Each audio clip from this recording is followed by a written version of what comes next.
네, 안녕하세요. 혹시 늘 시간이 부족하다, 시간에 쫓긴다 이런 느낌 받으시나요? 아, 네. 현대인이라면 누구나 공감할 이야기 아닐까 싶네요. 그렇죠. 오늘 저희가 바로 그 시간에 대해 좀 깊이 파고 들어보려고 합니다. 바쁜 일상 속에서 우리가 시간을 어떻게 쓰고 있는지, 특히 하나님과의 관계를 위해서는 시간을 어떻게 좀 구별하고 있는지 이런 이야기요. 네. 아마 많은 분들이 늘 바쁘다고 말씀하시지만 정작 무엇을 위해 바쁜지 돌아볼 기회는 많지 않을 것 같아요. 맞아요. 오늘 그래서 당신이 공유해 주신 사료 마태복음 14장이랑 잠언 8장 말씀을 가지고 이야기를 풀어가 볼 텐데요. 예수님의 모습과 또 지혜의 목소리를 통해서 우선순위 그리고 기다림 이 두 가지의 키워드를 좀 살펴보려고 합니다. 네. 흥미로운 두 본문이죠. 마태복음은 예수님의 실제 행동을 보여주고요. 잠언은 좀 더 시적인 언어로 권면하고요. 이 둘이 시간이라는 주제 아래서 어떻게 연결되는지 보는 게 중요할 것 같습니다. 좋습니다. 왜 하나님과의 시간을 우선순위에 둬야 하는지, 또 그 시간을 그냥 내는 게 아니라 어떻게 기다림으로 채워야 하는지 오늘 함께 탐색해 보시죠. 자, 그럼 한번 자세히 들어가 볼까요? 네. 어디부터 시작할까요? 예수님 이야기부터 가볼까요? 네, 좋아요. 마태복음 14장 22절, 23절인데요. 이게 그 유명한 오병이어 기적 바로 다음 상황이잖아요. 성경을 보면 예수께서 즉시 제자들을 재촉하사 자기가 무리를 보내는 동안에 배 타고 먼저 건너편으로 가게 하시고 네. 무리를 보내신 후에 기도하러 따로 산에 올라가셨다. 이렇게 되어 있어요. 어우, 정말 엄청난 사역을 마치신 직후인데 뭐랄까 바로 쉬거나 하지 않으시고 제자들이랑 무리부터 보내시고 혼자 기도하러 가셨다는 거 이게 좀 눈에 띄네요. 그렇죠. 엄청난 에너지를 쏟으셨을 텐데 말이죠. 네, 단순히 피곤해서 좀 혼자 있고 싶으셨던 걸까요? 아니면 뭔가 다른 이유가 있을까요? 음, 물론 육체적으로 힘드셨을 수도 있겠죠. 근데 본문이 강조하는 건 예수님의 어떤 의도적인 선택인 것 같아요. 여기서 정말 흥미로운 점은요. 예수님의 이 행동이 그냥 휴식이 아니라 아주 명확하게 우선순위를 설정하고 계신다는 거예요. 아, 우선순위 설정이요? 네. 예수님께는 수많은 사람들을 돌보는 그 놀라운 사역만큼이나, 아니 어쩌면 그보다 더 중요한 게 바로 하나님 아버지와의 그 일대일 교제 시간이었던 거죠. 음, 그래서 의도적으로 심지어 성경 보면 제자들을 재촉해서 보내시잖아요. 맞아요. 재촉하셨다고. 네. 무리도 보내시고 다른 모든 걸 잠시 멈추고 하나님과 단둘이 있을 시간을 확보하신 거예요. 이건 그냥 스케줄 관리가 아니라 내 삶의 중심, 내 삶의 질서를 어디에 둘 거냐 하는 아주 강력한 메시지를 보여주는 거죠. 듣고 보니 정말 그렇네요. 보통 우리는 막 큰일 치르고 나면 긴장이 탁 풀리거나 아니면 좀 성취감에 취해서 영적인 재충전 같은 건 나중으로 미루기 쉬운데 말이죠. 예수님은 정반대시네요. 네. 마치 그 모든 사역의 힘과 지혜가 바로 그 하나님과의 교제 시간에서 나온다는 걸 뭐랄까 몸소 보여주시는 것 같아요. 와, 그분께 하나님과의 시간은 옵션이 아니라 필수였다는 거군요. 정확합니다. 이 부분을 창조, 타락, 구속, 그러니까 형성, 왜곡, 정화라는 틀로 보면 이 시간 문제가 더 선명하게 보일 수 있어요. 아, 그 형성 왜곡 정화 틀이요? 시간 문제에 적용한다니 좀 신선한데요. 구체적으로 설명해 주실 수 있나요? 네. 먼저 창조, 형성의 관점인데요. 하나님이 세상을 만드실 때 시간의 질서를 세우셨잖아요. 빛과 어둠, 낮과 밤, 계절 같은 거요. 네네. 시간은 그냥 빈 공간이 아니라 하나님께서 생명과 관계를 위해 만드신 어떤 리듬 같은 거예요. 마치 잘 짜인 정원처럼요. 이 질서 안에서 인간은 하나님과 교제하도록 지음받았고요.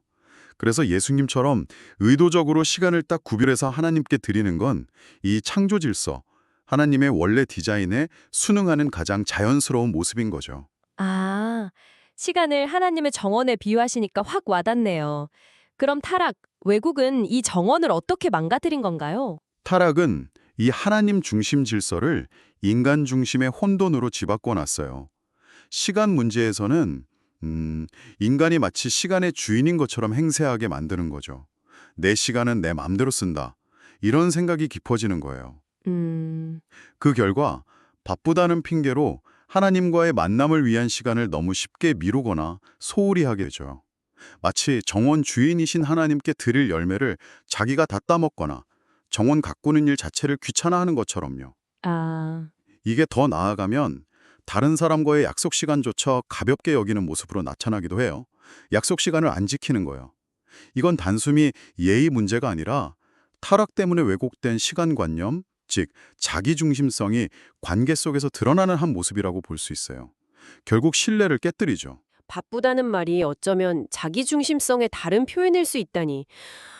정말 뼈아픈 지적이네요. 저도 반성하게 됩니다. 그러면 구속, 정화는 이 왜곡된 시간 사용을 어떻게 바로잡을 수 있는 건가요? 예수 그리스도의 구속은 죄로 인한 모든 왜곡을 바로잡는 힘이 있잖아요. 여기에는 당연히 우리의 시간관념과 시간 사용 방식의 회복도 포함돼요. 네. 구속은 시간을 다시 하나님의 선물이고 또 그분의 목적을 위해 사용해야 할 청지기의 자원임을 깨닫게 해줘요. 그래서 구원받아서 성령의 능력으로 이렇게 정화된 삶은 시간을 정직하게 사용하려고 애쓰는 모습으로 나타나요. 구체적으로요? 네. 하나님의 일을 삶의 우선순위에 두고 특히 기도나 말씀 묵상 또 공적 예배처럼 하나님과 직접 만나는 시간을 거룩하게 딱 구별해서 지키려고 하는 거죠.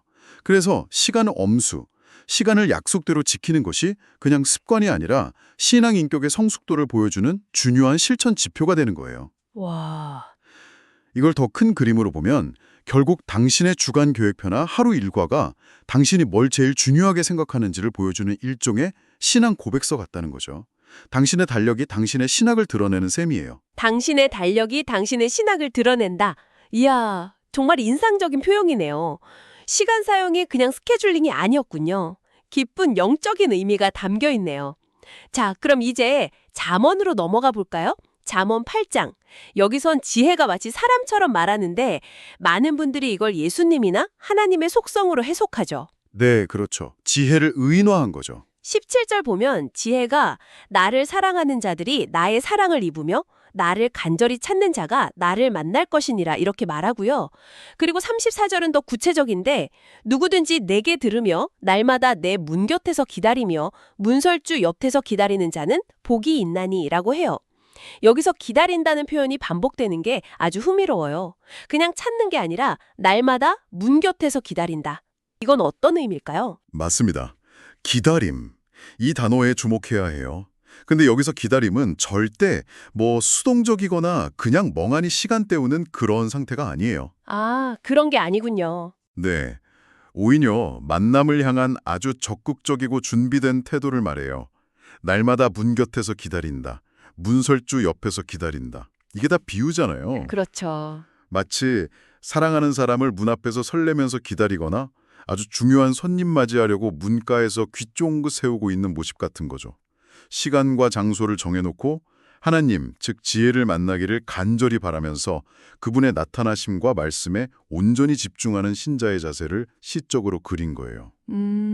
이 구절은 하나님과의 깊은 만남이 그냥 우연히 되는 대로 살다가 덤으로 주어지는 게 아니라는 걸 강조해요. 이렇게 의도적으로 시간을 내서 준비하고 간절히 기다리는 과정 속에서 이루어진다는 거죠. 근데 요즘 세상은 속도랑 효율성을 엄청 중요하게 여기잖아요. 뭐든지 즉각적인 반응, 결과, 만족 이런 걸 원하고요. 이런 문화 속에서는 가만히 기다리는 것 자체가 되게 낯설고 심지어 좀 비효율적이거나 어리석게 보일 수도 있을 것 같아요. 맞아요. 기다리는 걸 잘 못 참죠. 네. 혹시 당신의 삶에서는 이 기다림이 어떤 모습으로 나타나고 있나요? 아니면 우리 모두가 이런 조급한 문화에 너무 익숙해져서 기다림을 통해서만 얻을 수 있는 어떤 깊은 영적인 유익들을 다 놓치고 있는 건 아닐까요? 정말 중요한 질문이신데요.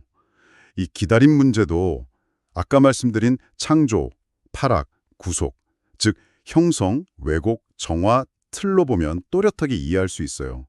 기다림이라는 덕목이 원래 어땠고 어떻게 망가졌고 또 어떻게 회복될 수 있는지요. 아, 기다림에도 그 틀이 적용되는군요. 재미있네요. 네, 먼저 창조, 형성의 관점에서 보면 기다림은 하나님이 시간 속에 심어놓으신 자연스러운 리듬이고 필수 과정이에요. 씨앗이 자라 열매 맺으려면 시간이 필요하잖아요. 그렇죠. 그런 것처럼 영적인 성장이나 하나님과의 관계가 깊어지는데도 기다림의 시간이 꼭 필요해요. 하나님은 서두르지 않으시고 당신의 완벽한 때에 일하시거든요. 그리고 우리랑 시간 속에서 인격적으로 교제하기 원하시는데 이 기다림이 그 교제의 깊이를 더하는 필수 요소예요. 마치 도자기 만들 때 적절한 온도랑 시간 속에서 굽고 식히는 기다림이 있어야 진짜 아름답고 단단한 그릇이 되는 것처럼요. 그래서 날마다 문 곁에서 기다리는 삶은 창조 질서 안에서 하나님과 동행하는 아주 자연스러운 모습인 거죠. 그렇다면 타락, 왜곡은 이 기다림의 미덕을 어떻게 망가뜨렸을까요? 아까 말씀하신 그 조급함이 바로 이 왜곡의 진상인 건가요? 정확합니다. 타락한 인간 본성의 아주 핵심적인 특징 중 하나가 바로 기다리지 못함이에요. 즉각적인 만족, 즉각적인 통제에 대한 욕구가 너무 강해지니까 하나님의 때와 방식을 믿고 기다리기보다는 내 계획, 내 시간표를 막 앞세우려고 하죠. 네. 이런 조급함이 영적인 삶에서는 어떻게 나타나느냐?